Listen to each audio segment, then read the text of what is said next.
Right. Got it. Okay, hello, welcome to episode 440 of the Self-Help Podcast with me, Ed Lamb, and my good pal, Sean Orford. How are you doing, Sean? I'm doing very well. I've just had my booster jab. I can see in your much to the upset of all the people that I know that are the anti-vaxxers who get cross with me because I've been okay about having the jabs and the booster. Well, yeah, I mean, I've just seen in the news that it looks like NHS staff are going to have like compulsory vaccinations. Yeah. Excuse me while I sneeze. Yeah, I'm sure it's nothing to worry about. Which is fascinating. I mean, I'm quite a liberal guy actually, so I would prefer for it not to be mandatory and like forced. But then I've read that there are quite a lot of other vaccinations and protection things that doctors and NHS staff are required already to have. Everybody has to have their hepatitis B and all that kind of stuff. So it's not like it's anything that is unusual. And there are, I mean, even if you're a sewer worker, you have to be injected with hepatitis A, which is a particular form of hepatitis that you can get from sewage. So it's like there are lots of people that are doing it. And the other thing, which to me is the big misnomer, is that all the people that I know that the anti-vaxxers are saying, you know, this vaccine was created out of nothing and no one knows anything about it and all that kind of stuff. Actually, there was a whole lot of research was done on the SARS and the MERS epidemics and the viruses. So there was at least 10 years of research behind setting up this vaccine. It wasn't like it was just pulled out of thin air, as people wanted to believe. But I mean, we are in a situation where, there's likely to be staff in the NHS who won't have a job to go to if they're not prepared to be vaccinated. And that's not discrimination. Like I say, it's true for all of the NHS anyway. It's not nothing new. Yeah, we'll watch that one with interest and intrigue to see how it goes in the months and weeks ahead. I was at a climate march on Saturday. My first proper march, actually. Like, it was really well organised thing. There must have been in Liverpool. You've never done a march before? 3,000 or 4,000. No, I'm the kind of guy that just whinges online and just posts like snidey comments on Twitter. I don't actually get involved in. You actually get your hands dirty. Banners and chants and all that kind of stuff. Yeah, so but that's another thing where kind of conspiracy theories start to rear their head with all this climate talk. Obviously, it's in the news a lot at the moment, and it will continue to be because it's going to be a thing that right through our lifetimes that kind of is going to require immense work. But it does, obviously, I guess, if there's a lot of kind of conspiracy theory stuff that comes into the climate talk as well. You know, it's all a cover for the great reset, for big business to kind of reset things and start doing things all over again. So fascinating. Yeah, I mean, I suppose it comes down to is the universe a safe place, or that kind of stuff. And if you spend your life in fear, it's interesting to me because it's something that I need to write about and do some more research in. But it's like anxiety and control go together. And when we see people that are very controlling and very strict and that kind of stuff, we don't see that as a function of anxiety, but it is. People get like that. People need to be in control because they're fundamentally scared. So they're taking control to keep themselves safe. Fascinating times. And I mean, just I guess it always has been in the history of all of human history. There's always been amazing things to kind of going on. And today, our era is no different. Perhaps, we're actually talking today. Would you believe it, about holidays, aren't we, and staycations, as you've said? So, have you been away, Sean? Is it what's triggered this one? Because it's not really holiday time yet. It's more to do with now's the time of year when people start booking some holidays for next year as the kind of standard. So that if you watch the advertising each year, what happens is after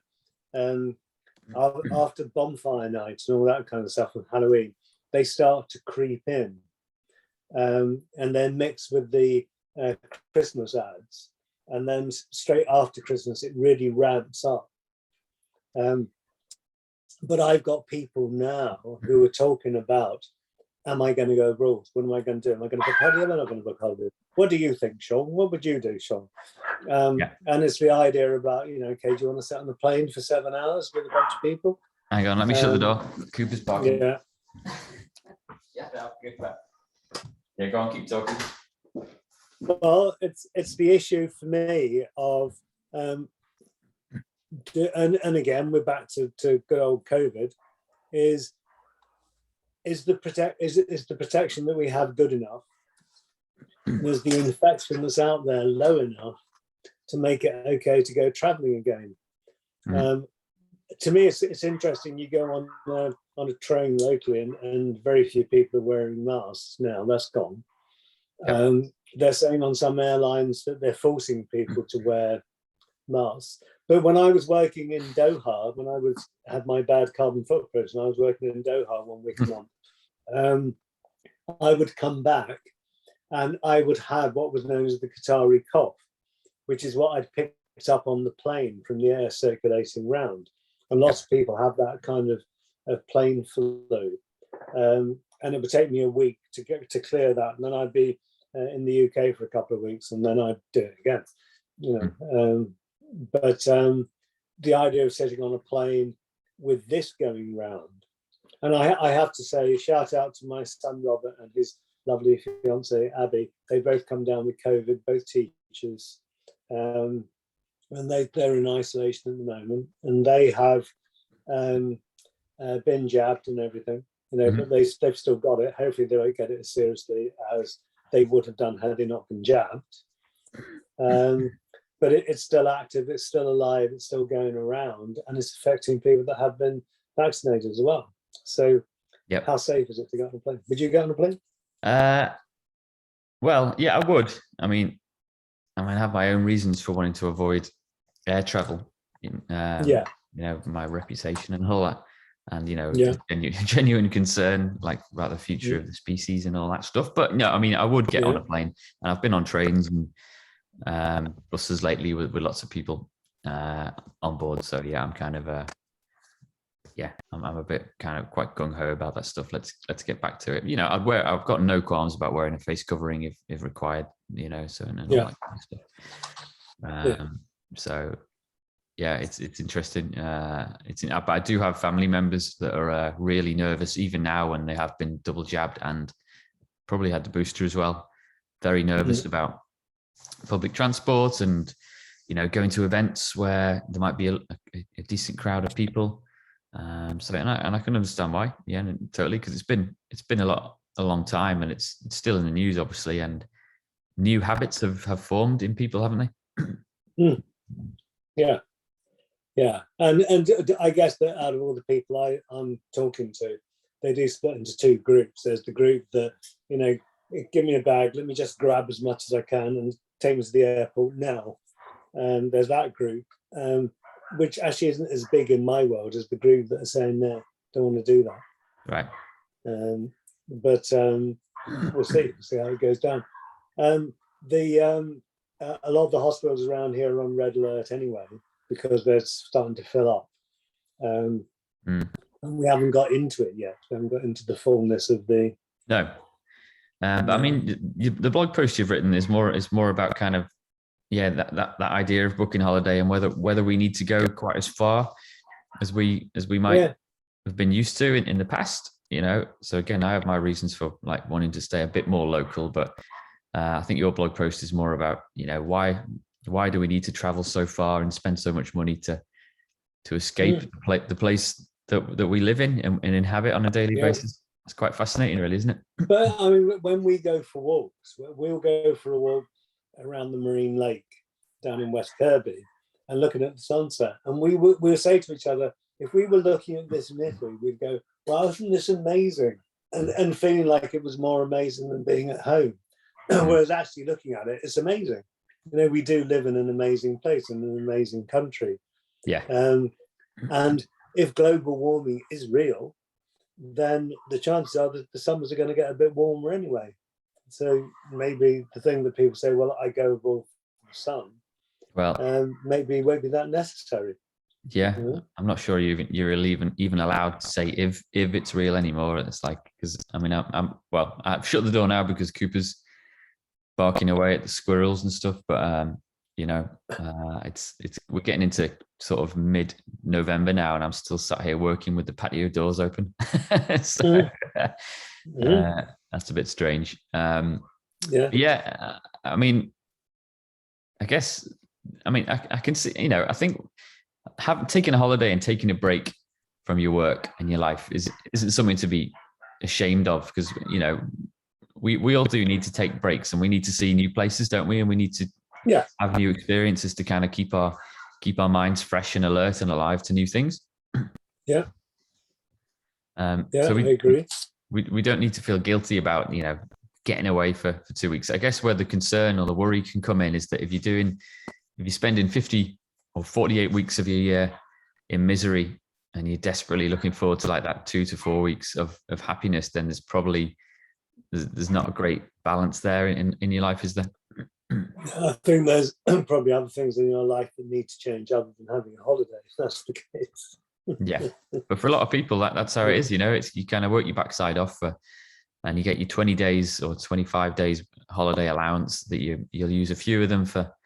I mean, I'm remembering back to when I had a job, so you had to be really careful with your holiday entitlement, and you had to plan it out, months in advance, so that, I'm going to have this day off, that day off, and I'm going to save 10 days for a 2-week holiday then, and we're going to book it in, and we're going to start paying it off now. So it's quite a job to plan it all in. And but then, when you do realize that you're potentially working really hard and slogging away at something you're not that invested in for quite a short period of time, when, if you go away, if you have 7 days away, it takes 2 to 3 days to kind of acclimatize and come down.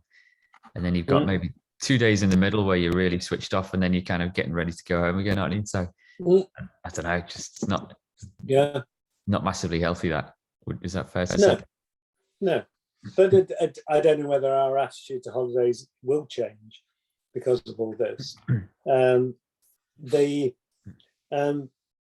I know when we go to Italy, which is lovely, and we spend 2 days traveling to get to where we're going. So we'll drive here to France and then France to Italy on the second day, and that's quite a long journey, isn't it? It's quite a lot of stuff. But is it? I suppose, could we get what we get from going to Italy by staying in the UK? And I guess that will be our experiment now to see what's there. There's certainly most of it you can't you? We holiday. I don't like the term staycation, because I think it's been kind of hijacked by holiday companies to kind of force people to have to go on a plane for a proper holiday, inverted commas. A staycation is when you stay at home on your holiday in your actual house, and you just kind of explore your local area. Because we have holiday, so I've grown up and still do have holidays every year in the UK. So most people will know, regular listeners, that we go to Northumberland for our holidays. That's like a proper holiday for us. That's interesting, because to me, a staycation means staying in the UK. Yeah, well, that's been kind of hijacked by travel companies, to be honest. It's a bit of that's my conspiracy. So, you can have a holiday in the UK dead easy, whether it doesn't have to be Northumberland. There's places everywhere, in every corner of our wonderful country where you can have a proper holiday, whether it be in a hotel or a B&B or a camping, that kind of thing. But a staycation is when you stay at home. I'm not going to win this battle because it's already too far into like the public psyche, and but I'll have it etched on my gravestone. But maybe that is important, because people, when someone uses a word, the word means what they mean when they use it. Yeah. Oh yeah, totally. Like dictionary definitions don't really work for a lot of people. No, because they don't mean that, when they use the word. I've just searched in Google actually, holiday 2022 to see what came up in the rankings, and the first three, yeah. So it's Jet2 holidays, obviously, on the beach, and TUI are the first three. They're all, they'll be trying to get you on a plane to Mallorca and Menorca and Tenerife. The fourth one is Haven, which is 2022 UK holidays and short breaks. So fair play, man. Haven are trying to break into the break into it there. Right, yeah, that's cool. That's cool. Did you see the first two planes taken off from Manchester Airport? Did you see that going to the States? Oh yeah, was that on the news last night and people hugging at the airport and all that stuff?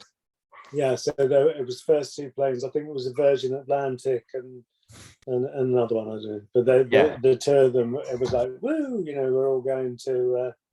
we're all going off to the USA again. And there were people in New York that were all going, yeah, come on, we're waiting for you here. Come on down. Yeah, I saw that. Yeah, it's nice, man. It was that kind of Love Actually vibe, wasn't it, in the airport? As people kind of saw the relations. And flipping heck, I don't want to stand in the way of that. I mean, it's an amazing thing. And, we're obviously even the idea that we can do that, and be on the other side of the world in 5, 6, 8 hours or less is astonishing, to be honest. It's an amazing, it is. I mean, it is incredible. And I'm quite, so our lads, we've only been on one overseas holiday as a family of four. We went to Mallorca about 3 years ago now, I think. 2.5 years ago. And it was fantastic. It was amazing, and I'm desperate to go back to Mallorca, to be honest. And I do have a life. I've kind of got a lifestyle and a job that would allow me to take my time, because there's no getting around it. If we want to get to Mallorca again and have a week away, then plane is the only option. That short haul, you're there in 3 hours or whatever. But I have looked into other ways of getting there, and I think we could have a really cool trip as a family. But we'd need like 3 weeks, because you can get the train or the coach to Barcelona, and you can have a few days in Barcelona exploring the city, and then you get a ferry from Barcelona to Mallorca, and you're there. So it's just about that idea of, planes have allowed us to kind of do things so quickly that we're just not going to be able to compete with that sustainably on a train or on ferries. If you could get the train down to the south coast, you can get the ferry. I think it's either Portsmouth or Southampton to Barcelona. Oh, right, to go all the way around. Yeah, no, if you go down to the south coast, you literally go round the Isle of Wight and then across to Barcelona. It goes round the edge of France and down to Barcelona. Cool. All right. Well, I might look into that as well. Actually, I didn't think about the ferry all the way around. I was kind of thinking, by land for most of it, but that would be cool as well. All right. So there are ways. I think it's just the idea, because it's so ingrained for a lot of people just to book the holiday, go to the airport, and jet off. There are. I mean, the ferry will take a lot longer, I assume, to go around. And also you have to go across the Bay of Biscay, which is renowned for being a bit bouncy. So as long as you're okay with it bouncing a bit, that's all right. I'm cool with that. I've been told that I've got, my mum and dad went on a trip to Santander once by ferry. And they said it was a bit leery. Yeah, I don't mind that. I mean, living on the Isle of Wight and going around on ferries a lot. And I used to do my shopping in Cherbourg. Once a month, go to Cherbourg on the late night ferry, sleep on the ferry on the couchette seats, and then get up in the morning. You'd arrive at 6 o'clock, go and have a cup of coffee, and then go to the supermarket. Cool. And then back to the boat for lunch, and then you'd be home by tea time. And you've done all your shopping in the France in Cherbourg. It's good. Nice. I mean, it's worth mentioning as well. Quite. You talk about divorce seasons, one of which tends to be after the summer holidays, when people have been away and spent quite a intense period of time with people, and they've come to the realization that they don't want to be stuck with them anymore. So, I don't know if that's a good or a bad thing in terms of making us aware of the people that we're hanging out with and whether it's a healthy or not relationship.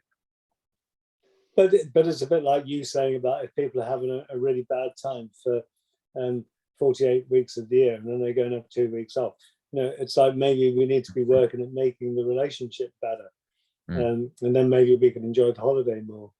Yeah, maybe. I mean, one of the things for me in a very real sense, is during this last 18 months, I've discovered so much of where we live that I didn't know was there. Yeah. Absolutely amazing, whether it's kind of cycle paths around the back of nowhere, or like little communities and bits, and it's just beautiful. It's amazing. And I never ever would have looked at any of it had it not been for COVID, really. Yeah, I've got a friend who's quite recently moved to the Wirral, and this could apply for any part of the UK or the world where you live, and he asked me where was nice to visit, because he wants to explore on his bike, actually, kind of some nice little villages and towns, and little tucked away bits that I've lived here for 35 years, so that you get to know. And it was actually quite cool. I got a map out and I was just like putting little pins on it in my head and sending him messages, and there were loads of places that I was like, oh, I haven't been there for ages, but you need to go. It was like, even within this radius of, well, I'll do it using a bicycle within a half an hour bike ride of where I live. There's tons to do, man, and loads of great places to go and eat, and have a look around and take photos and have a day out with the family or on your own. So I would maybe encourage, maybe that'll be my resource of the week, is just to crack out Google Maps and draw like a 5-mile radius around your home, and just think about, put some pins on where you'd like to go and visit and haven't been for a while. Yeah. And well, I mean, my resource is going to be check out days out in your area, wherever you live, and not just the UK, wherever you are listening to this, what's actually going on around you that you don't know about. Google it, talk to people, go and find things around you. Yeah. Because I think we get trapped into the habit of, we have to go on holiday, we have to go somewhere, and maybe we actually don't. Maybe we're already there. That doesn't mean to say that we can't have a change of scenery and go and camp in the woods, or whatever. But maybe we don't have to get on a plane to go and do it. Yeah, perhaps. Yeah, that's fair enough. I'll link to as well. I mean, it kind of starts to come into the realms of work-life balance stuff that we have talked about, not for a while actually, but on the show, and about, it's our conclusion basically was that it's all life, isn't it? There's no work-life balance. It's all life. And it's not that work isn't valuable, because work is incredibly valuable, as long as it's something that you're interested in and you feel like you're giving a bit of value to yourself and to planet Earth. Yeah. So work and life, it should all be one thing, really, shouldn't it? Yeah. And I think that there's that difference between if you've got work life and you've got fun life, maybe there is something wrong. When you're doing what you really want to do and you're enjoying it, you don't go to work. And if you're really into being a miner and you go down the mine and you love it, then you're not going to work, are you? You're getting up and doing what you want to do. And I think that's the magic place to be, is not going to work, but just living your life. Which and enjoying it. Yeah, and there'll probably be people listening and thinking, that's easy for you to say, and you've got, we're both self-employed, aren't we? And we've been doing what we're doing for a while, but we both of us will have had. It didn't start off like that, did you? You had to learn how to do what you do, and then get customers and make a business and all the things that you did, didn't you? So it's like, it was hard work for you as well, I'm sure, but it's kind of it's supposed to be, isn't it? Yeah. But that's part of the fun of kind of setting up something that you want to do for you. I have seen people set up the most amazing kind of businesses and enterprises and services and ideas, from just like a crazy little idea, and they've turned it into a way of living. Yeah. It's good. Good. I love it. All right. Well, we've both kind of said our resources of the week already, so I think we're all done. If you're happy, John. Yeah, I'm happy. Yeah. Go and enjoy your staycation for the week. Yeah. Staying at home or holiday in the UK. Yeah. All right, cool, Sean. I'll see you all next week. Okay. You take care. See you later. See ya. Bye.